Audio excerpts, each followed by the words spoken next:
The recent earthquake in Nepal has killed and injured thousands of people in the country and destroyed homes and infrastructure.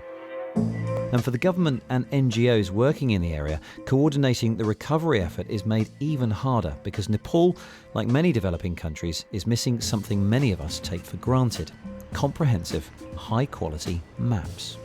It's a nightmare to navigate in Kathmandu. In a situation like this, it becomes even worse. We need to know where is the hospital, where is the school, which is the road I take in order to bring a victim to the hospital.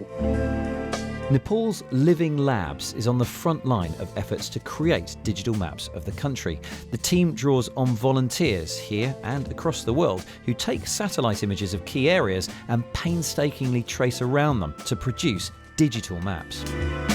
Knowing the location of roads and hospitals, particularly in little mapped rural areas so badly affected by the quake, means the recovery efforts can be hugely sped up. And while Nepal sleeps, the mapping continues thanks to a global community of volunteers called the Humanitarian OpenStreetMap Team, HOT for short. And this website is their global office. And you can see the HOT team really are working on this right now, with jobs being completed 19, 27, 30 minutes ago. The green boxes over here mean the jobs at various locations have been finished. The yellow ones are in progress.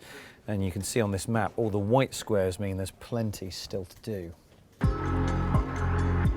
In Nepal, HOT is responding to a specific disaster, but another big part of their work is creating maps which help prevent problems before they occur. This is a mapathon event. Today, these volunteers are finishing off a map of Lubumbashi, a town in the southern tip of the Democratic Republic of Congo, which faces recurring problems with cholera outbreaks. And amazingly, maps can help solve that problem. We just don't have those basic maps in those settings to be able to find out where those people come from. And it means that we have very little knowledge in being able to curb the spread of a disease. The task is simple but time-consuming. Collect first-hand, accurate data from locals on the ground in Lubumbashi. That's things like street names and the locations of hospitals and other services. Record them on bits of paper and then finally transform them into a digital map using people power. If we're going to be able to map where diseases are running through the population, we have to know where the population actually is, not where there's some official planning committee's design, but where the people really are. At the moment, though, mapping projects like this are dependent on satellite photos provided by big organisations. Eventually, Ivan wants the whole process to be open. In order to make sure that citizens can do the whole thing, what we really need is some way for citizens to generate their own aerial imagery. Ivan is working on creating drones that communities can 3D print and build themselves for a few $100s.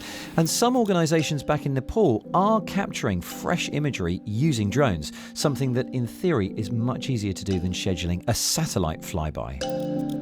That said, satellites do give a much wider view than any drone could.